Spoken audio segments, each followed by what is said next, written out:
가장 조용해야 할 잠수함이 지금 전 세계에서 가장 시끄러운 논쟁의 중심에 섰습니다. 60조 원이라는 천문학적인 액수, 그리고 캐나다 앞바다를 뒤덮은 낯선 한글 광고들.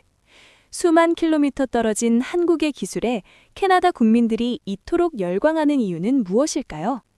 단순히 물건을 사고 파는 장사를 넘어 국가의 명운을 건 거대한 심해 체스판이 지금 캐나다에서 펼쳐지고 있습니다. 이 거대한 프로젝트의 이면에는 우리가 미처 몰랐던 치열한 외교전과 기술적 반전이 숨어 있죠. 캐나다 정부가 추진하는 차기 잠수함 사업, 이른바 캐나다 순찰 잠수함 프로젝트의 규모는 자그마치 60조 원에 달합니다. 12척의 신형 잠수함을 도입하는 이 사업은 단순한 전력 교체를 넘어 북극해와 대서양, 태평양이라는 세계에서 가장 긴 해안선을 지켜야 하는 캐나다의 해양 주권을 결정지을 최후의 보루라고 할 수 있습니다. 현재 캐나다가 운용 중인 빅토리아급 잠수함은 노후화로 인해 정상적인 작전 수행이 어려운 지경에 이르렀습니다. 국가 안보에 거대한 구멍이 뚫린 셈이죠. 그런데 현재 캐나다 현지의 민심은 매우 기이한 방향으로 흐르고 있습니다. 캐나다 최대 방송사인 CTV를 비롯한 주요 언론의 댓글창을 보면 캐나다 시민들이 약속이라도 한 듯 코리아를 연호하고 있는 겁니다. 다른 나라들이 한국 무기를 사는 데는 다 이유가 있다. 우리 아들들이 안전하고 쾌적하게 근무하기 위해서는 한국 잠수함이 정답이다. 라는 구체적인 찬사가 연일 쏟아지고 있습니다.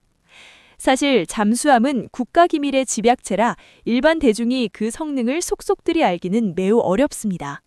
하지만 캐나다 여론이 이토록 뜨겁게 달아오른 이유는 명확합니다. 바로 한국 잠수함이 가진 압도적인 실전성과 정비 편의성 때문이죠. 전문가들이 주목하는 핵심은 수직 발사관, 즉 VLS입니다. 잠수함에서 탄도미사일을 쏠 수 있느냐 없느냐는 현대선에서 전략적 억제력의 차원을 완전히 달리합니다.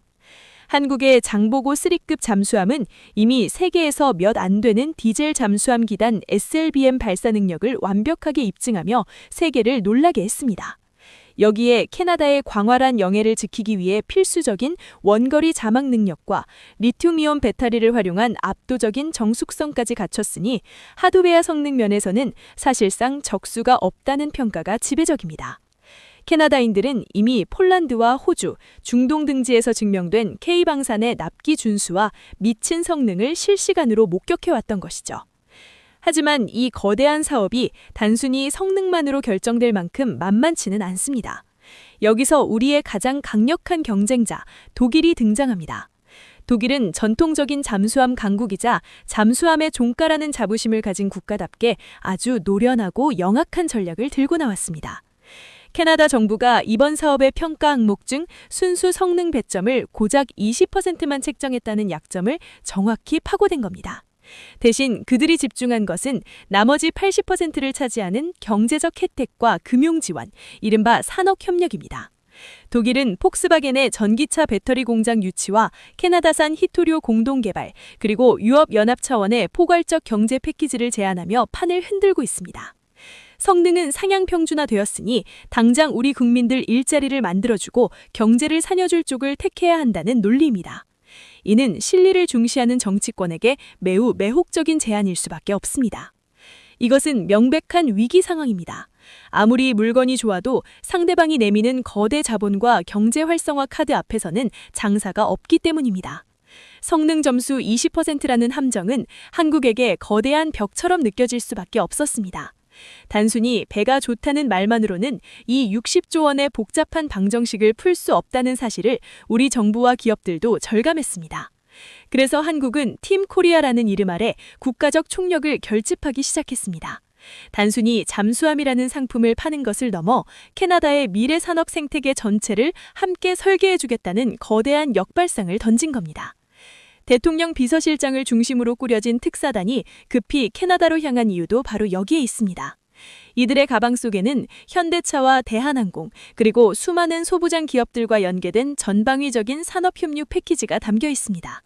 당장 완성차 공장을 짓지는 않더라도 캐나다가 차세대 먹거리로 사활을 걸고 있는 로보틱스와 수소 에너지 사업, 그리고 군용기 유지보수 부문에서 캐나다 기업들과 깊숙이 기술적 혈명을 맺겠다는 전략입니다. 특히 하나오션과 HD 현대중공업 콘소시엄은 캐나다 현지 조선소의 현대화와 독자적인 잠수함 유지보수 기술 이전까지 약속했습니다. 우리는 잠수함만 넘겨주고 떠나는 판매자가 아니라 당신들의 조선산업 자체를 세계 수준으로 끌어올려줄 진정한 동반자가 되겠다는 진정성 있는 호소입니다. 이는 독일이 제안하는 단순한 공장 유치를 넘어 캐나다의 국방 자립을 돕겠다는 강력한 메시지이죠. 수주전은 이제 정점에 치닫고 있습니다. 하나오션은 조만간 실제 잠수함을 캐나다 브리티시 콜롬비아 해안에 정박시켜 시민들이 직접 내부를 보고 한국의 기술력을 체감하게 할 계획까지 세웠습니다. 백문이 불여일견이라는 전공법으로 캐나다 여론을 완전히 굳히겠다는 계산입니다. 반면 독일은 여전히 막강한 유럽 네트워크와 정치적 영향력을 동원해 캐나다 정부 핵심 관계자들을 집요하게 공략하고 있습니다. 성능과 납품기한 준수라는 한국의 신뢰 자산과 거대 자본과 경제 패키지를 앞세운 독일의 물량 공세가 한치의 양보도 없이 정면으로 충돌하고 있는 양상입니다. 과연 캐나다 정부는 국민들의 뜨거운 지지를 받는 한국을 선택할까요? 아니면 경제적 실리를 장려하는 독일의 손을 잡을까요? 캐나다 정부는 오는 상반기 중에 우선 협상 대상자를 최종 선정할 예정입니다. 60조 원이라는 숫자는 단순히 기업의 이윤을 넘어 대한민국 방위산업의 위상을 정의하는 새로운 이정표가 될 것입니다. 만약 우리가 이 사업을 따낸다면 이는 한국 방산 역사상 최대 규모의 수출 기록을 경신하는 것 물론 파이브 아이즈 일원인 캐나다와 전략적 안보 동맹을 맺게 됨을 의미합니다. 이는 한국의 기술력이 전 세계 안보 체계의 핵심부로 진입했다는 신호탄이 될 것입니다. 잠수함은 차가운 물속에서 소리 없이 싸우지만 그것을 만들어내고 계약을 성사시키는 과정은 지상 위 모든 국력을 쏟아붓는 뜨겁고 거대한 외교적 결도입니다. 우리가 만든 잠수함이 캐나다의 얼어붙은 북극해와 거친 대서양을 누리며 평화를 지키는 날, K방사는 비로소 세계 정상의 반열에 오르게 될 것입니다. 끝없는 심해처럼 깊고 치열한 이 전쟁의 최종 승자는 누가 될까요? 성능에 대한 확신과 파트너에 대한 예우, 그리고 국가적 지혜가 모여 만들어낼 그 당당한 결과를 우리는 끝까지 지켜봐야겠습니다. 대한민국 잠수함의 자부심이 캐나다의 심해를 깨우는 그 순간까지 팀 코리아의 도전은 멈추지 않을 것입니다.